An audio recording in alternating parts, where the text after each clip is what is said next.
మాజీ సీఎం కేసీఆర్ 17 నెలలుగా గజ్వేల్ నియోజకవర్గ ప్రజల సమస్యలను పట్టించుకోవడం లేదని ఆరోపించారు బీజేపీ నేతలు. గజ్వేల్ ఎమ్మెల్యే కనపడడం లేదని ఎమ్మెల్యే క్యాంపు కార్యాలయాన్ని ముట్టడికెత్తించారు. కార్యాలయం గేటుకు వాంటెడ్ గజ్వేల్ ఎమ్మెల్యే అని టూలెట్ బోర్డులు పెట్టి నిరసన వ్యక్తం చేశారు. నీళ్లు, నియామకాలు, నిధులు అని తెలంగాణ సాధించుకుంటే నీళ్లు, నిధులు కేసీఆర్ ఫామ్ హౌస్ కు మళ్లించుకున్నారని ఆరోపించారు. నియామకాలు మాత్రం కేసీఆర్ కుటుంబానికి ఇప్పించుకున్నారని మండిపడ్డారు. నమ్మి ఓటేసిన ప్రజలను మాత్రం నట్టేంట ముంచి కేసీఆర్ ఫామ్ హౌస్ లో ప్రశాంతంగా ఉన్నారన్నారు. మేము గెలిపించిన తర్వాత మా పన్నులతోటి నెలకు 4 లక్షల రూపాయల జీతం తీసుకుంటున్నాం. కానీ మా గజ్వేల్ ప్రజల వైపు మాత్రం ఒక్కసారి కూడా వచ్చినటువంటి పరిస్థితి లేదు.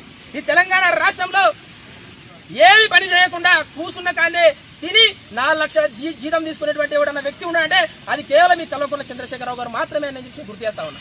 నేను అడుగుతా ఉన్నా, కేసీఆర్ గారు మీరు ప్రతి నెల 4 లక్షల జీతం తీసుకుంటా ఉన్నారు కదా, మా గజ్వేల్ ప్రజల కట్టేటువంటి పన్నులతోటి మరి మీకు తిండేనా ఏ రకంగా పేనబడుతుంది కేసీఆర్ గారు అని చెప్పి నేను అడుగుతా ఉన్నా. ఇలా ఖచ్చితంగా మేము డిమాండ్ చేస్తా ఉన్నాం.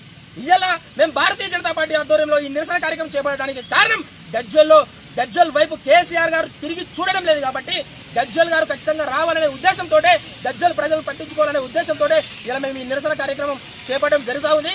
ఖచ్చితంగా కేసీఆర్ గారు మీరు ఇప్పటికైనా గజ్వేల్ ప్రజలను గురించి ఆలోచించాలి. గజ్వేల్కి రావాలి.